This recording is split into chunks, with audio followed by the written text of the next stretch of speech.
Here's where I find my contractors. Drive by other construction sites. That's my favorite, really.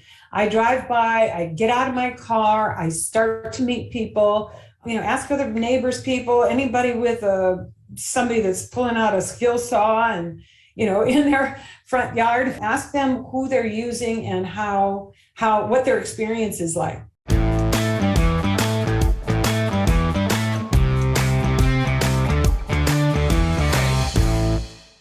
Welcome to the podcast, Real Estate Investing with Coach Carson. I'm your host, Chad Carson. You can also call me Coach. And this is a show to help you build a profitable and passive rental property business so you can get out of the financial grind and do more of what matters. Whether you're a first-time listener or a long-time listener, thank you for being back for another episode. The title of this episode is Insider Tips to Find Reliable Contractors for Your Rental Properties. This is an interview with Dawn Matze. Dawn is a veteran of 30 years as a general contractor out in California. She's also an investor herself, so she owns her own rental properties. She tells us the story of how she got into the contracting business. Both her parents were in the trade. Then she got into a business for 30 years where she was basically the only woman in the room many, many times. So she talks about that experience. I took a super course in LA over the weekend, like a 3-day, and then they throw you into the test. It was like me in a gymnasium of 1,000 men.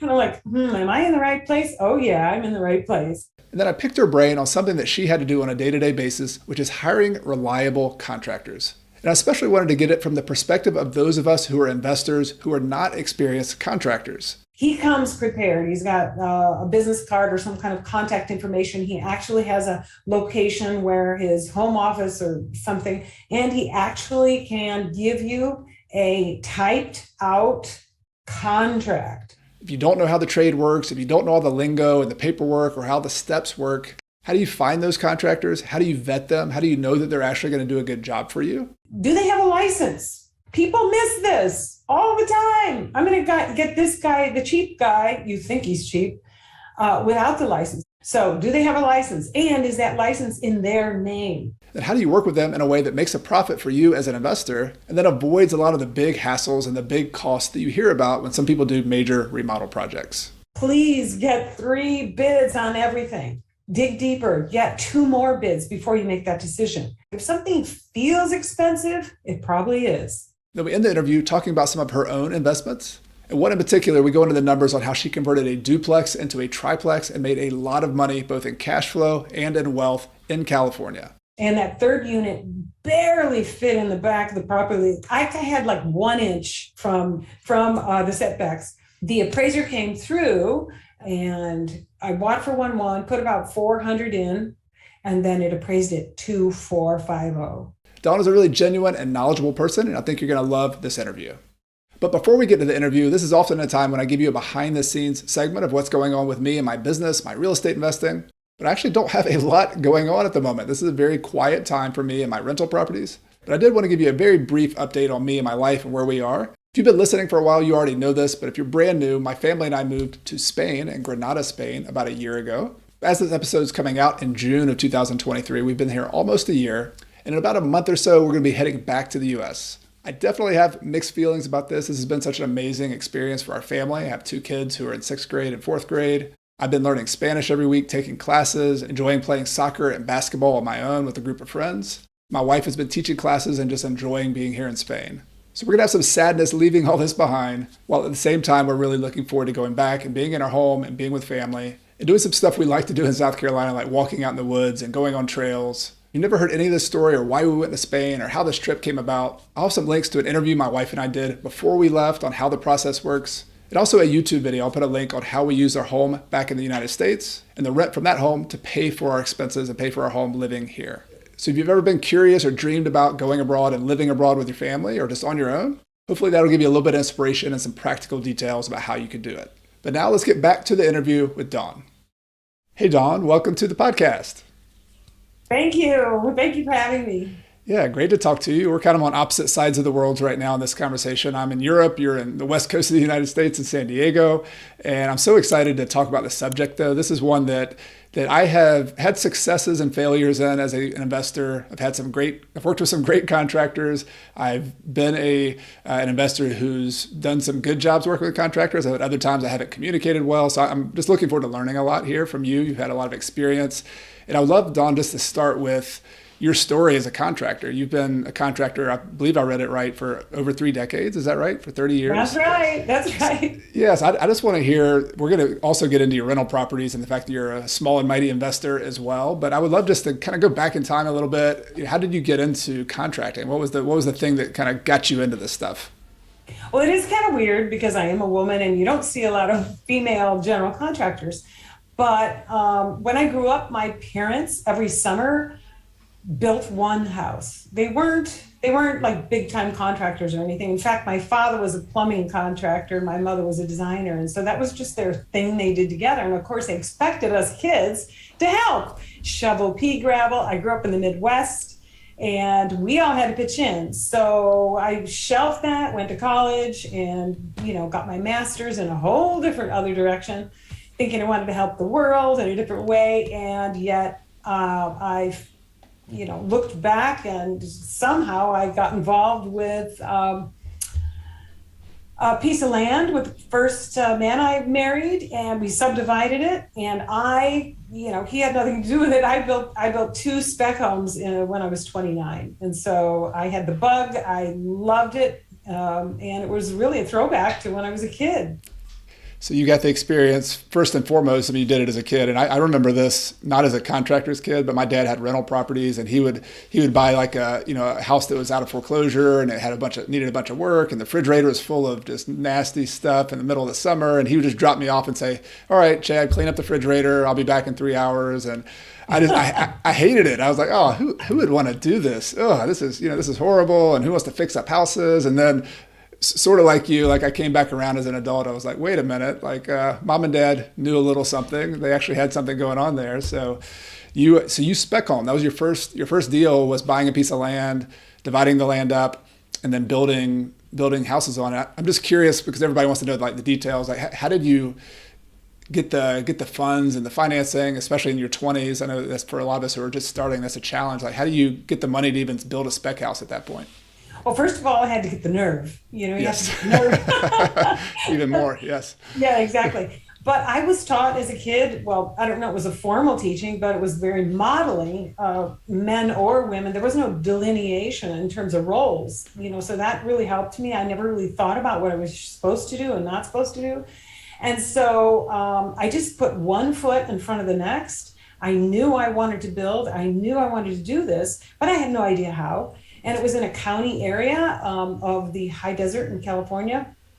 And so the rules were a little bit more flexible. But what I did do is I learned, because I was so eager to get started, I learned about hard money lending. And that's how I did it. There were guys in a trailer, and they were like break the knees kind of guys. And first of all, they couldn't believe that a woman would actually sign up for it.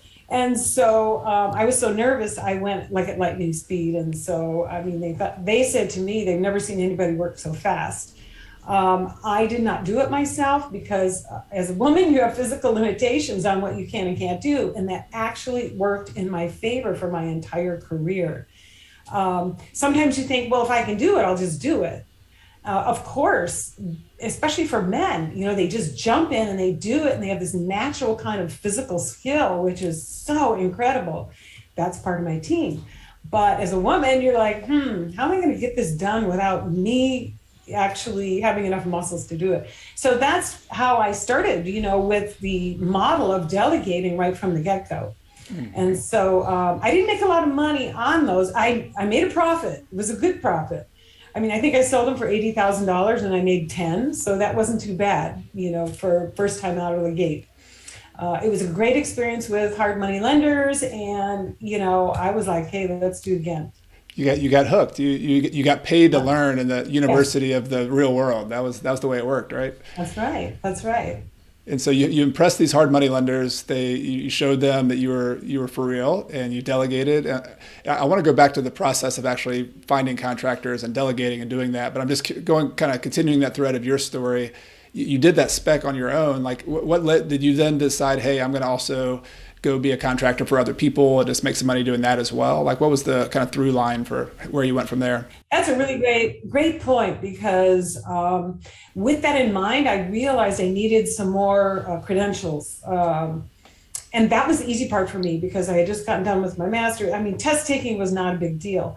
Since I grew up with the terminology, that rough blue collar terminology, with the pipes and the plumbing and all of that, taking the test. I took a super course in LA over the weekend, like a 3-day, and then they throw you into the test. And it's very intense. But it was like me in a gymnasium of 1,000 men. And I'm like, am I in the right place? Oh yeah, I'm in the right place.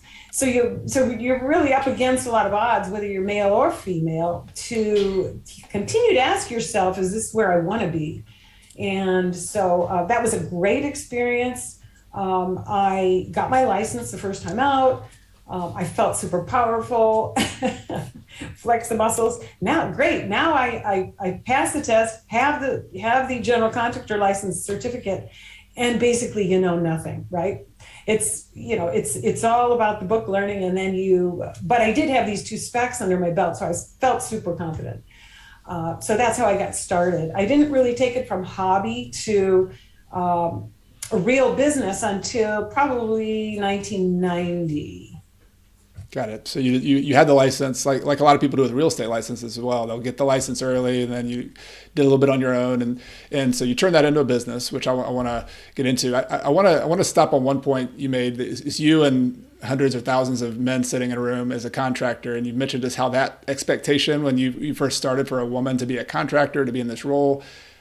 I would like to think things have changed some, but I'm just curious if you could kind of take us forward 30 years. I personally know some of the best house flippers that I know, some of the best contractors I know in the upstate of South Carolina happen to be women, and they're amazing. So I might have a little biased view there to some people I know, but I'm just curious what you've seen in the landscape of women in the role of working as repair contractors and investors too, how that's changed.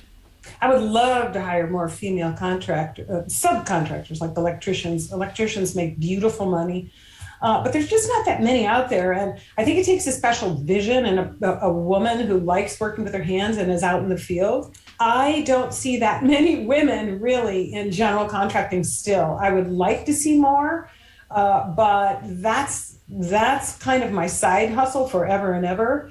And if a woman wants to get in general contracting, you have to have thick skin, or you grow thick skin.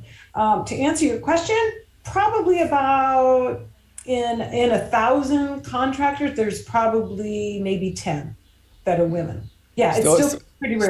There's still a lot of room for growth there, obviously. Absolutely, yeah. Well, that's why we're inspiring with the podcast. People are going to listen to this and see that this is possible, and that there's more who should get into this. And so I want to transition kind of the perspective of the real estate investor. A lot of people listening to this are going to be part-time investors. They're maybe working a full-time job. Many of them are kind of doing this on the side, and they're even doing it long distance. And so it's kind of a double whammy of nervousness and fear about hiring contractors. Is, all right, first and foremost, I'm just doing this on the side, and I'm kind of a new investor or amateur investor. And then number 2, I've never remodeled or built a house before, and I got to go hire contractors. So like with that kind of context in mind, I want to just put a question to you about, from what you've seen, both with your own experience and with other, working with other investors, like what are some I guess beginner tips for somebody who's just getting into this idea of delegating some of the work to contractors, the people, whether it's a plumber, whether it's a general contractor. Maybe you could just kind of get us started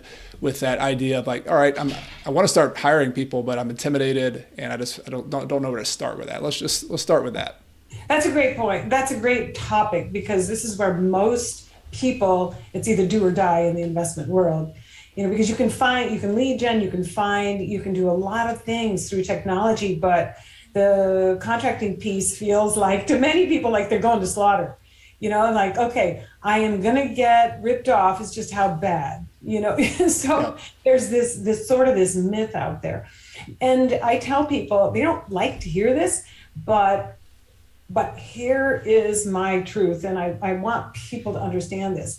If you're not having good luck with contractors, and we'll go over how to find them and everything, but if you're not having good luck, look within. Look at what questions, what interviewing, how are you vetting them, how are you finding them, and it has to become your responsibility if you want to excel at it. And so you can find those gems, those champions, those advocates for you. Because at the end of the day, they just want to make a living. They want to feed their family. They want to put a roof over their head. And they want the same things we do. So it's all about relationships, but it's about learning how to vet those contractors the very best that you can. When you talk to, do you mind? Should I just go into how to find them? Yeah, well, I would love to hear that. I know that's going to be something important, but maybe even before you find them, can you tell me like what is for you? Like when you're hiring a contractor as an investor in that role, like what are you looking for? Like what are some of the qualities that separate, that 1% or that 5% from the rest of the, because in every field, there's always the 5%, 95% or 1%, 99%. Like what makes a good, let's just start with a general contractor. If you're going to hire them to do a big remodel project for you, like what would you look for, Dawn? What kind of qualities? First of all, I would make sure they don't have three eyes. No, I'm just kidding. But they show up for the meeting. They show up, they look clean, basic stuff.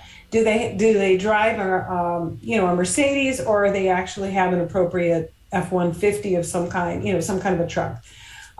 Is it clean? Is it dented? Do they speak the language? Can you communicate openly with them? Do they have a license? People miss this all the time. I'm going to get this guy, the cheap guy, you think he's cheap, without the license. Well, my experience is many people don't ask if they have a license. They only go for price.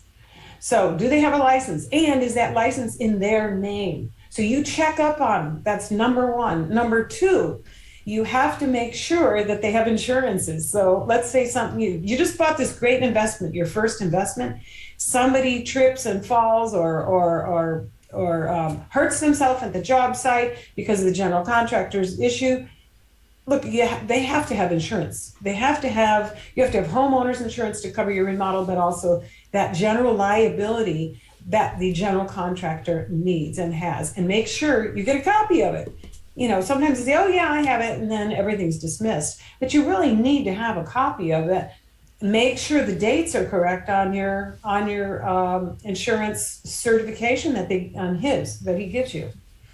I was going to ask you a follow up on since I love that we're getting in the weeds. This is really good. Like insurance, I've seen contractors have general liability insurance, and I've also seen workers' comp insurance. Could you talk about those two? Because I've seen people, request, and I've requested both of those. But what are those even for somebody who's never even heard of those?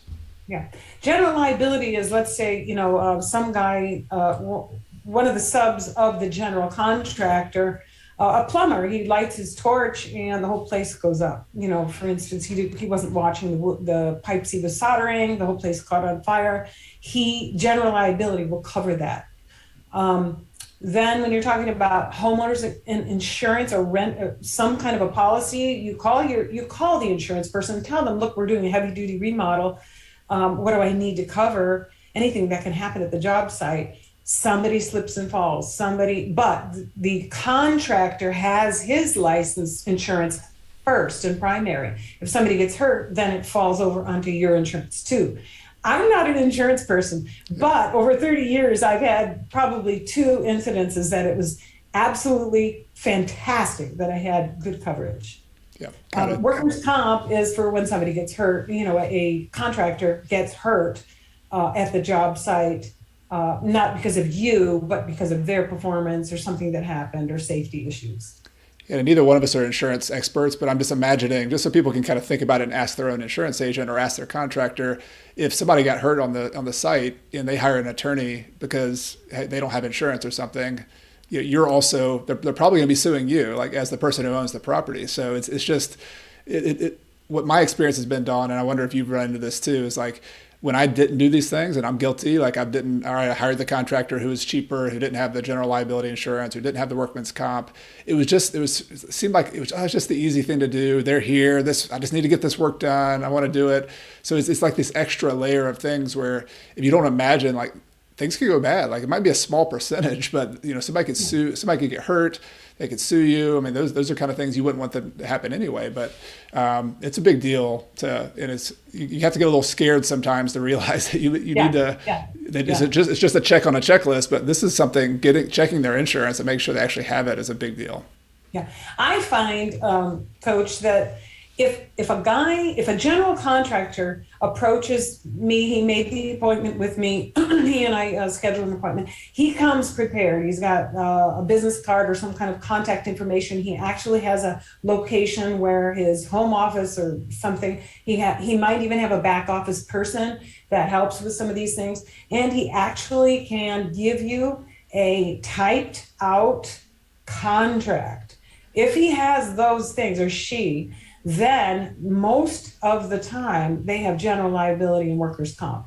So it's kind of it's a feel thing. Once you start to get the feel of 2 or 3 interviews with these general contractors, then you're gonna see. Right. My whole, oh God, I want to scream this super loud. Please get 3 bids on everything. I don't care if there's only one person that shows up. Dig deeper, get 2 more bids before you make that decision. And once you are seasoned and you understand that, even myself, after 30 years of contracting, I still get a couple bids because I might know this guy, but his situation might change. He might be going through divorce. He might be bankrupt because they overdo their credit cards. Who knows? I have had guys that are phenomenal dudes, and then they go south. And so maybe some retire, whatever, but you really do have to keep that in check. If something feels expensive, it probably is. So you ask questions about price, and then I love the points about you just asking every time to see if they have their own contract, ask if they have insurance. So you can almost make a checklist, I'm imagining. So I'm imagining this person who's kind of the amateur or they're long distance and like, all right, I'm meeting contractors remotely perhaps, or I'm meeting them for the first time. You can just make a little checklist here. I have to have liability insurance. Do they have workers' comp insurance? Do they have an agreement, a contract that they're going to use? These are just things that if they did, they would be kind of green lights they'd be at least positive on the end of this contractor that, all right, this person's professional. They know what they're doing. Yeah, absolutely. So you start there. Like so from there, like you mentioned earlier, how do you find these kind of people? So somebody's professional, they're a good communicator, they seem professional right off the bat, they got a car that seems reasonable, they're doing these things, they kind of checking the list on the checklist. How would you screen or first find these kind of contractors? Let's just say we bought a rental property, we know we have to do a punch list of work. Like, do you just call out of Google? Do you just talk to your realtor? Like, where do you find your best contractors? Well, first of all, look at how you found the property, and that's usually part of the answer. An agent, a broker, number one, they have plenty of contacts, and if they don't, maybe they're not very seasoned agent. And if they're not seasoned, even though you got a good deal and it worked out, ask them to supply before you close. Ask them to supply a flooring contractor that they have heard great things about. A plumber, electrician, a finished carpenter is key. Finished carpenter, a framer if possible. Ask them for these things, a landscaper, all the basic stuff, a roofer. If they've used them over and over again, and even whether maybe it's their broker that's used them, do this before you close escrow, because they still have a carrot out there to give you the best service. And I think that's how you have to think of contractors too.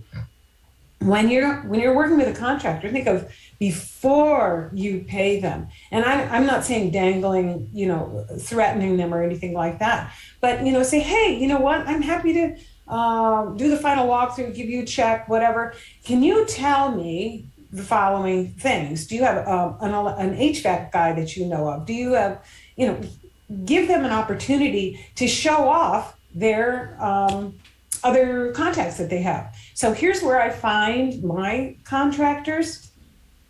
Property managers. It's an excellent source, especially if you're buying a rental property that's already managed by a management firm. Drive by other construction sites. That's my favorite, really. I drive by, I get out of my car, I start to meet people. And if you're a little bit shy, sometimes they'll have signs on the outside, contact those signs and ask them if, since you saw the sign in the same area, would you be willing to bid on a project for me? I already mentioned brokers and agents. Referrals are great. If you live in the area, and I think a lot of your audience, Coach, is in the particular area where you live, ask other people, ask other neighbors, people, anybody with somebody that's pulling out a skill saw and, in their front yard. If you're a beginner, ask them who they're using and what their experience is like. And again, always get 3. Don't just assume because it's a referral, it's a good thing. That can be dangerous. And never hire friends or family. All right. There are exceptions, yeah, but it usually doesn't work out. That's all I can say on that. Yeah. So those are just a few things. And the other thing is you have to I think I mentioned this once before, but get 3 bids all the time. I can't stress enough. That sounds like an important point. Anytime I'm asking an expert and they repeat something, I'm like, all right, wait a minute. All right, three bids here. Write that down. Yeah. That's a good. So those are good. I love it. Referrals seem to be at the heart of all that. But going to a property manager has been one of my favorites too. I love referring people because they have 500 units or they have 1,000 units. Like they're not gonna play around with a bad contractor who doesn't treat their clients right, because it's gonna cost extra money. It's gonna be, you have to go back and do the work again. So that's a great referral. And I love the idea about asking the electrician for the plumber or vice versa, or because they're there on site doing their electrical work, watching the plumber do it, and they know the plumber who's doing shoddy work. They're like, ooh, wait a minute, like they're not doing that right. And so, and one thing there I just remembered is that often they work more efficiently with people that they like as well. It's just like us, relationships, right? And they work faster when there's other guys around at the same point, like in a rough-in stage. Maybe some people know what that means, some don't. But at the rough-in, where they're putting in all the pipes in the walls, they like being in the same room or the same project when the electrician's there and they can lay out their lines without interfering with the other person. And so that's really key to your team. That's a really good team point. All right, I love it. So I'm going to summarize some of what I'm here just for everybody to kind of go through some of the information we've talked about. You look for the quality contractors. There's some kind of headliner bullet points you want to look for. Do they have a license? Do they have insurance? Do they have a couple kinds of insurance? They have the liability insurance. They have the workers' comp insurance. Are they good communicators? Are they just bringing themselves in a professional manner? You're going to try to find these people through referrals from various sources that we just talked about. So each of those, like the plumber, the electrician, for example, you're managing them directly as they're just the owner of the investment property, and then they're subcontractors. They have a license with the state. So they're in California. They have some license that says I'm a specialty contractor who can do this kind of work. It says plumbing, it says electrician, whatever it is, and then. That's pretty straightforward. They have their license, they have their insurance, they have some documentation, and the permitting, as you said, depends on the local municipality. Like sometimes they have in my area, there's a certain threshold of amount of money you spend before you have to get a permit, or there's certain types of remodels you have to get a permit. So you just have to understand those, because if you try to go around it and then you try to sell the property and that buyer's like, well, where's the permit for this addition you did to the house? Like you're not gonna be able to sell your house. You gotta go through that process. But let's go now to the general contractor. This would be, not every deal people do, but they buy a big fixer-upper, it's a burr property where they're having to fix up a lot of stuff. When does it cross the threshold where you think hiring a general contractor makes a lot more sense than trying to DIY it with a bunch of subs and trying to herd the cats, so to speak? Yeah. Usually people do general, they hire a general contractor when they have 2 or 3 projects already. They have more money than they have time. So you DIY when you have more time than money. As you become more successful, or you want bigger projects, and you feel like you're a bit in the dark, you don't know the overall plan of how to go from funding and architectural drawings to permitting to doing the trades and the phases of the trades, and then turnkey. That's all. If that feels foreign to you, then you may just even once hire one general contractor for a large project. And I think a lot of people, the key is the communication between you and the general contractor. How often he comes to the job site, who's in charge at the job site. It's not always him. He's got a superintendent or it's another guy. Know that, who that is, and get to know that person. There's a lot of other questions to ask your general contractor. We could spend a lot of time on that, but just know, does he have the time? How often is he going to be there? Who's in charge? And how often do you want to communicate with him to get, and how close and tight is that budget? Now focus here. I'm sorry, I'm talking so fast, but focus here, everybody, on the budget. The budget is key. Budget and time. Those two things are the key elements with a general contractor. Well, that's a good transition point because I want to talk money. Like we've talked about how you find contractors, how you screen them. And those are some good kind of general principles. But as an investor, it always comes down to the return on investment. Like we can't buy a property and then all this. I've had this happen a few years ago where I tried to DIY, with all my subs, and we ended up we ran into a lot of foundation issues, but we were way over budget. And so luckily we had enough cash to feed it and make this work. But that doesn't always work for everybody. So I want to talk about this concept of estimating repair cost and maybe doing that with your contractor as well. And I'll just give you a general scenario. So we're buying a rental property where, our realtor brought it to us, or maybe we were driving for dollars. And so we had this opportunity in front of us. And so I want to think about how we estimate repair costs, both in that kind of early stages where we have to make an offer on a property where we don't have all the information yet. And then further along, when we actually have it under contract and we invest more time and energy into doing due diligence, like during a due diligence clause. But let's go back to the initial one. Most of the people I'm listening to who are listening to this, especially if they're long distance or they're doing this part-time, I'm not encouraging them to get into these major remodels right off the bat. That's something to graduate to and do. But let's just think about even the lighter remodels, the cosmetic remodels, something like that. And there's replacing heating and air units and replacing some kitchen countertops, things like that. How would you, as an investor who maybe, again, back to our amateur person, how do you get help or go about estimating that budget before you've even bought the property? We can't do that. We're looking at 5 or 6 properties at one time. What's a rough way that you've seen successful investors do that, just to get a rough estimate on what the cost might be? Yeah, that's a really good question. And of course, all over the country, it varies. So in San Diego, those prices are a bit higher, for labor, higher for some of the materials. So first of all, I would say to a newbie investor, maybe they're starting out with one, or maybe they have one and they're going to their second unit, second property. When you make an offer, I do this way in advance. When I make an offer on a property, before, once it's accepted, I don't wait.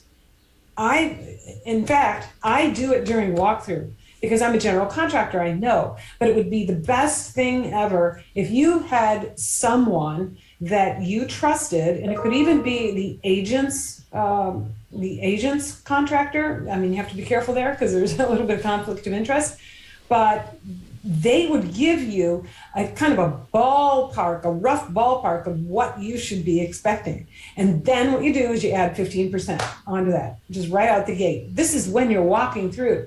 Now, I've had wholesalers tell me, oh yeah, the repair costs are $50,000. Well, I know better than that because I walk through, I just look at the pictures and I say, well, that'll be doubled. So you get a feel the more times you do it. And I would encourage people just to walk through a property. They don't have any intention of buying it, go to an open house, something, and say, hey, in their own mind, how much do I think this should cost? The more practice you get at it, the better. And so I do that way before, and like you probably do too, when you're walking through, before you even make an offer, because you have to know the numbers in order to make sure if you're going to make money in the end. Yeah, that's exactly where I'm thinking people get stuck is that you like so here's the price that they're offering it for $300,000 that you could that's the asking price of the property, but then you or your realtor or your property manager walk through it. There's on the granular level, like figuring out like what things need to be done in the first place. And I'll throw out a couple ideas and see. I just want to see what you think about it. I always tell people that you kind of want to look at it from two different lenses. You've got the property manager or the real estate agent's lens. Ask them to say, put yourself in the tenant's shoes or the buyer's shoes. Like what things about this property are not ideal for a tenant or for a buyer? Maybe the carpet's ugly. Maybe the landscaping's horrible. Maybe these are not things that are going to be code problems or safety issues, but they're like if you don't do these things, you're not going to get the rent that I told you you're going to get, or you're not going to be able to resell it for this price. So there's like the cosmetic, that side of things. And so what I would think is, can you just get the real estate agent and the property managers to help you make a punch list? Like just say, all right, you need to replace the kitchen countertops, you need to put new flooring in here, you need to do landscaping. So you as the investor are just building this like little scope of work, this little list, this rough list.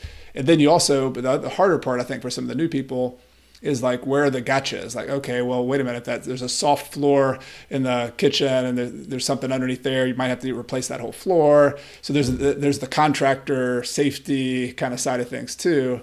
And I would just think just make as comprehensive of a list as you can. And then do you have a contractor on call? Do you just call the contractor and say, here's my list, can you give me a rough number? Like that's the hard part. Like when you have to get that number to make an offer. That is the hard part. Yeah.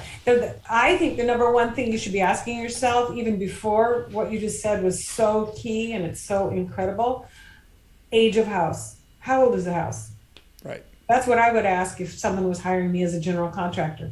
How old is the house? Has it been renovated? What's the foundation? Is it raised or not raised?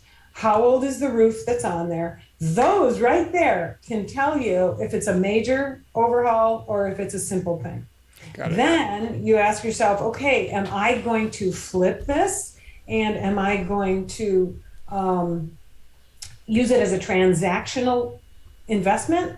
Not really an investment, a transactional piece of property, or am I going to use it as a rental? And most of us have an end game as using it as a rental, but you have to have also the ability to resale it if that property doesn't work out number wise, like last year when those interest rates went up.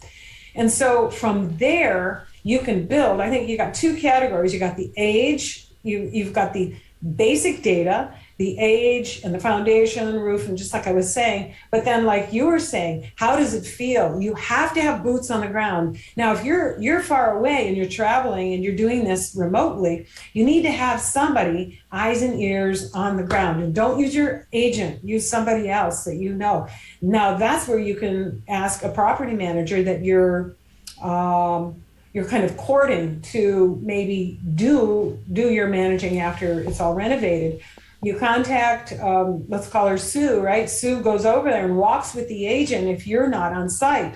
And you're like, tell me the worst case, man.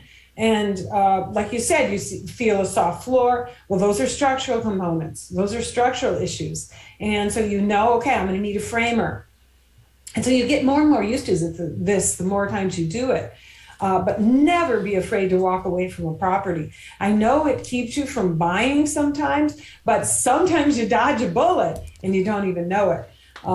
There's always people that'll buy anything out there, and you have to be the discerning investor. You have to be the discerning one that's going to say, hey, you know what? That doesn't feel right to me. Women are notorious for that. There's something wrong with that. That doesn't feel right, even though there's tons of repairs, or it might be, I love it. I think all the numbers line up, and it's intuitively a really good investment. It's got curb appeal. Even renters look for this. Sex appeal on the outside. Is that someplace that I really would like to live? And does it have curb appeal? Is it down in a hole? Nobody likes to live in a hole. The things I think of is does the sewer have to go up to get to the main line in the street? That's going to be a problem for you investors. All the time, you're going to have to call out a plumber if something gets blocked. That's my dad's plumbing tips. Yes, so. Yeah, you learned that one early on, right? Water doesn't flow uphill, does it? I've heard that. Yeah, no, I'm bouncing all over the place, but I hope that was a little bit helpful.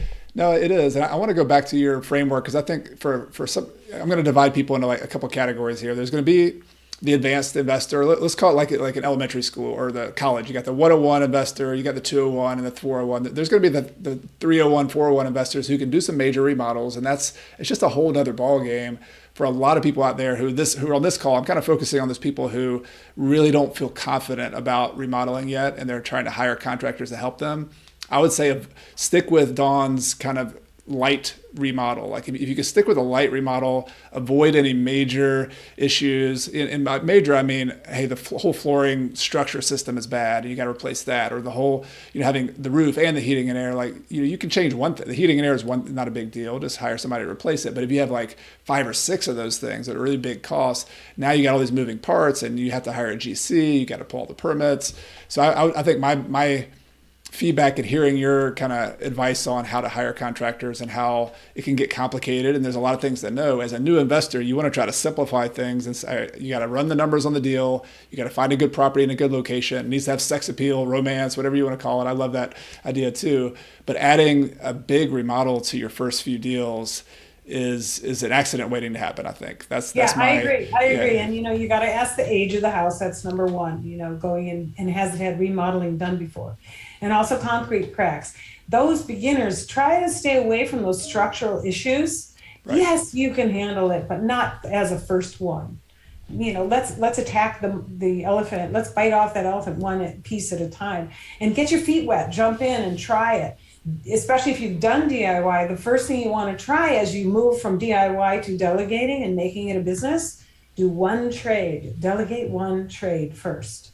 Try, a plumbing, for instance, because that's important to get a licensed contractor. And get your feet wet on that. And then you'll get some confidence. And from there, you can get more and more subcontractors. Then when you're overwhelmed, call a GC. Because the GC, as you know, has to make profits on everybody else. Usually they negotiate heavy with those subs. So they get you a really good price on the subs. Sometimes you see it, sometimes you don't. It depends on their contract. And then they add a piece onto their contract. So you don't really want to jump into getting a GC right away. This is my opinion and suggestion, is to try one trade or two when you're first starting out as delegating. Great. I like it. Yeah. So you get a light remodel. You to use a baseball analogy, go ahead and hit a base hit first. Like you might have heard of the Burr strategy, and somebody bought spent $100,000 on a remodel in their first few deals. Like that works sometimes, but a lot of times it's better just to get the base hit, hire a plumber and a heating and air person, a painter, get that little easy cosmetic remodel, get that under your belt and move on. But the good thing about that, Dawn, is they can learn the process of hiring 1 or 2 contractors at a time, learn how to ask the questions, learn how to ask for the license, learn how to ask for the insurance. Then they'll, once they have their feet under them, then they can move on to some bigger projects and some bigger ones. So right. It's a learning process, right? Yeah, it is. And if you're in it for the long haul, then you should be very comfortable with it. Now, if you're still really worried about it, I would shadow somebody else. I would find somebody else to shadow. If you're really, really conservative and you don't want to jump in right away, go to a friend that's doing a remodel and ask questions. Guys sometimes don't want to ask questions, I know, but it's so key when you are standing there with the plumber or the electrician and you ask them, hey, why are you connecting the ground to the hose bib or the copper line? Why are you doing that? And then you get to learn piece by piece. I still learn every single project, and I've done over $90 million in residential projects. So I'm still always learning. And you can, don't forget, ask your inspectors too. They're a great source for information. Great. Love it. All right. So much good stuff here. Hope people are taking notes and they can rewind. And there's a lot of good gems in there. As we kind of get close to the end, I want to transition. We haven't talked about your rental properties, the fact that you're not only a contractor, you own some rental properties. And I guess, there's probably a lot we could ask there, but I know you have a couple. I guess just tell us in general what kind of properties you have, where are they? And then I might dig in on a couple more questions after that. Mm-hmm. I have a variety. First of all, I have to have a caveat here. I started my investment career when I was 50. I was so excited that I could do so well in the construction industry. I kind of hung there for a long time, raised my family, paid for the kids for college, which was all those were great wins, went on lots of trips and all that. And then I realized, oh my gosh, I haven't invested yet. And so that was a real shock to me, like to wake up call one day after I read a purple book like 20 years ago, like everybody else did. So my journey started with, of course, like I said, my whole construction business, but it landed me with a 2007 or 8, right at the precipice of the economic fallout. Yeah. I bought a rental, long-term rental, and I still have it to this day. It's been a tool that I refinanced over time, taken money out and bought other things with. So don't shame yourself if you only have one house, because that could be the best thing you've ever done for yourself. You can use it for other things. You can use it for, and sometimes you just get into a rut and you don't think about it, but then all of a sudden you hear a podcast where they're like, wait, you can use that as collateral for another one. So always be proud of yourself that you started. And that's the most important key thing. Get started on something. And then I've done large passive investing. Great model for those of you that have W-2s and you want to learn, but vet that syndication really, really carefully. And then I also have small multifamilies, and that's been my sweet spot. I love that. Yeah, me too. I like my little duplexes and triplexes and fourplexes, and let's just use one of those stories. It's just I love the evolution of your story, and I love the fact, because this is a question that I get asked a lot. Is like, well, hey, I'm 55 years old, or I'm 60 years old, or I'm 48 years old, and is this too late to invest? I get that's a question all the time, and I love that you said, look, you just got to start. You got to do it. Like, there's people who never start this thing. Whether you're 50 or you're 45 or 65, like you got time. And so that's inspiring. Let's talk about your triplex, because I think that was pretty cool. Like you talked about, you had that long-term rental, that house that you still have. You've pulled out some equity from that by refinancing it, and then used that to buy another property, this triplex. And speaking of remodels, like this was a big. You turned I think a duplex into a triplex. Is that right? Maybe you could tell a little bit more about that story. Sure, I'm happy to. I saw something. It was near the coast. It was on the MLS. I don't know. Let's see. Is there room to put a third unit? Isn't there? In California, ADUs are huge. I think it's becoming more popular everywhere else. But that's the thing you can get a permit fast on. If you try to go for a permit for a room addition, it takes forever. But if you call it an ADU or a junior ADU, bingo, you can get a permit fairly fast. And so I bought that property. It was called the Barrio. And it was the people who lived there, beautiful Hispanic family, absolutely loved them. Every time I came over, she wanted to make me huevos rancheros. My favorite.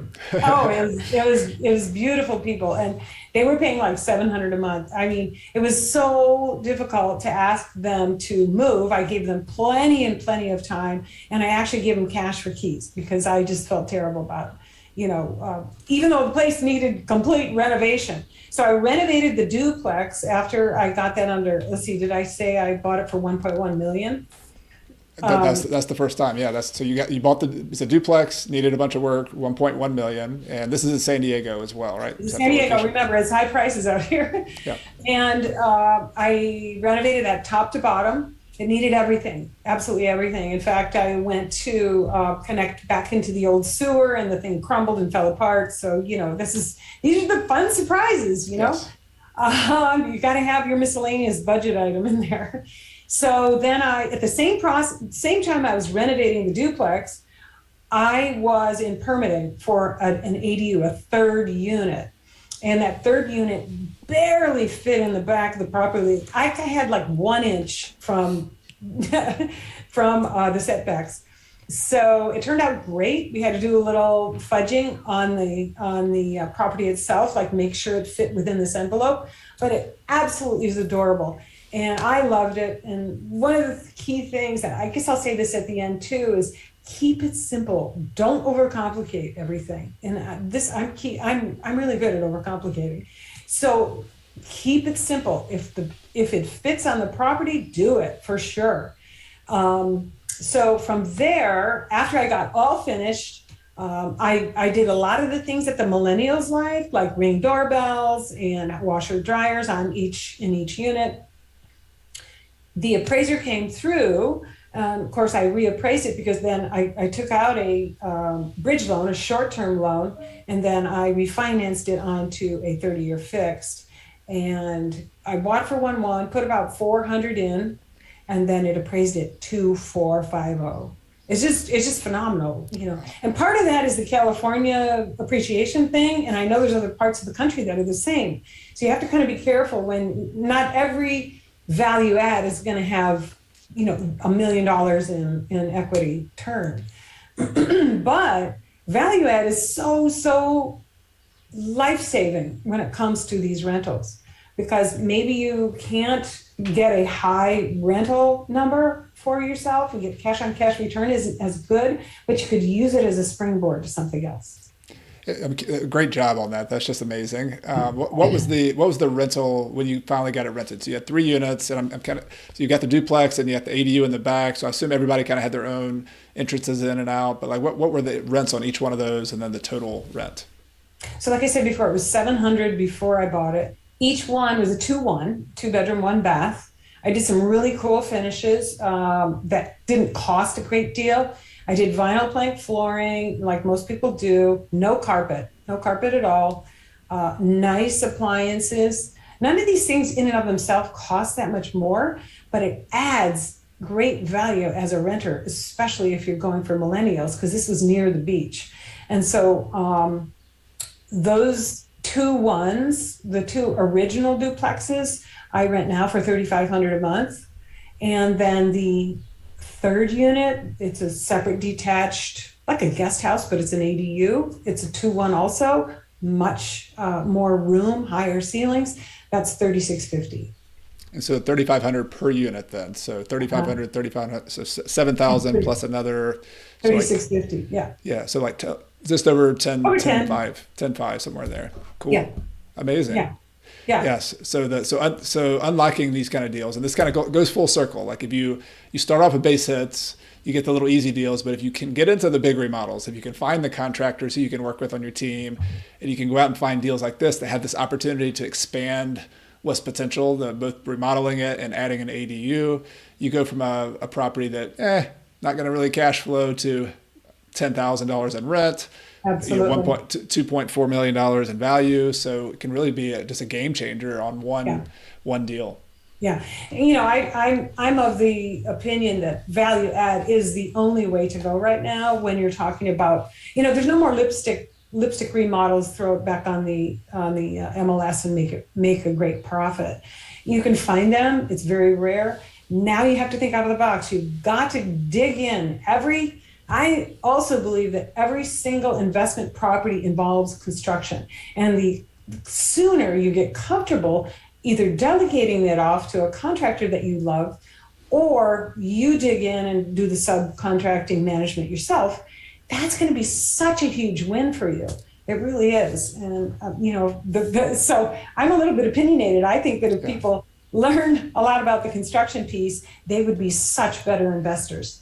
Absolutely. 100% agree. So that would be my takeaway as well, that eventually, if you're going to make money in real estate, a ton of the money's made with remodel projects. This is just something you have to learn. You got to learn how to estimate remodels. You got to learn how to build teams of contractors. There are other ways that you could get, you could be the deal finder, the wholesaler, the person who negotiates. That's another way to kind of find money. But this is the tried and true way to do it. 2023, 2003, 2033. This is still going to be the name of the game, is remodeling properties. And I just want to thank you, Dawn, for your expertise and for sharing with us. If people want to hang out with you, I know you're online and have a social presence, you're writing a book that you're hoping to publish here pretty soon. Where can people hang out with you? I'll put links to everything in the show notes as well. Oh, thank you, Coach. I'm at Woman Builder Dawn on Instagram, and then Dawn Matze, Matze, on Facebook. And my website is www.womanbuilder.com. And I have something special for your viewers today. Great. I'm so excited. I think there's three pieces, and I call it the bundle. And it's the general contractor form for you to hire general contractors. The second piece of the bundle is a spreadsheet that I have used for over 25 years. I still use this very same spreadsheet. Usually general contractors won't give this to you. And then the third thing is the final walkthrough that you need to do either by yourself with your subs or get the general contractor. And those three I want to offer to your viewers today. All they have to do is connect to me, DM me on Instagram, Woman Builder Dawn, and shoot me your email and I'll send it to you. And I'm so blessed and grateful to be on your show today, Coach. And I just feel like you bring so much to this audience, and I know they love you. I mean, it's just so apparent. So I'm really honored, and I thank you so much. No, well, thank you. That's great. I love borrowing documents and checklists and spreadsheets from other investors. So that's a really generous offer. So everybody hit her up, send her the DM. That'll be a great resource you can add to your tool belt, your toolbox. And Dawn, I look forward to staying in touch. Thank you so much for your time, and best of luck with your next deals and your next remodels as well. All right. Thank you so much. Have a great day. Okay, bye. Hope you enjoyed that interview with Dawn and our conversation about working with contractors as real estate investors. If you're watching this on YouTube, be sure to hit that like button. It only takes a second, but it helps me a lot to spread the word with others on YouTube. If you have any questions, any comments, any suggestions for future episodes, feel free to leave a comment on YouTube or send me an email at podcast@coachcarson.com. And I'm excited next week to bring you another interview, this time with Michael Zuber. He wrote the book, One Rental at a Time. We talk about how to build big success financially, one little rental at a time. I can show with clear evidence that bigger isn't always better. It's more units, but that doesn't mean anything. It means you could still lose money. You should be buying whatever the best yield is, cash on cash, return on capital, whatever that is for you. We have a lot of crossover with our philosophy. I think you're going to enjoy it. So look out for the episode next week with Michael Zuber. If you like the show, I'd like to invite you to subscribe to my free email newsletter at coachcarson.com/REI toolkit. In addition to weekly updates, articles, and behind-the-scenes tips from me, my email newsletter subscribers get my real estate investing toolkit, which includes a property closing checklist that I actually use when I buy properties, a real estate deal worksheet, a tenant screening criteria checklist, and other spreadsheets and goodies that will help you on your journey to financial independence using real estate. You can get it all for free at coachcarson.com/REI toolkit. I also want to take this time to thank some people behind the scenes who make this podcast possible each and every week.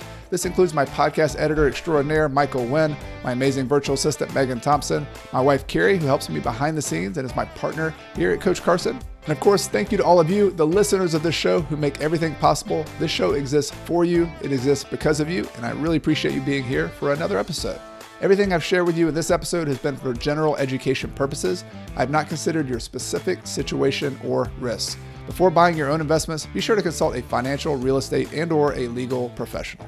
Until next time, I'm Chad Carson. You can also call me Coach, and this is a show all about helping you get out of the financial grind so you can do more of what matters. See you next time.